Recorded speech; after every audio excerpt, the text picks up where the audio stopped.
Assalomu alaykum mana muhlis подписчиклар. Bugun mana dushanba dam olish kunimiz.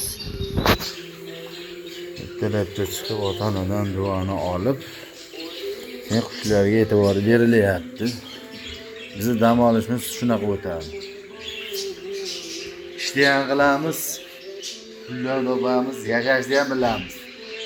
Yashash kerak, pul topib o'lib ketmash kerak. Ota-onani xursand qilib doim mana yillab yashnab yuraveringlar.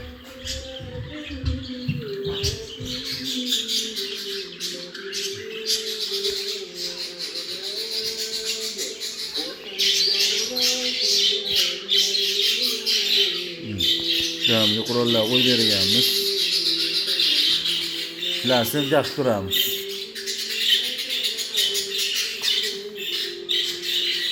Kelaverasizlar mana tomosha qilgan.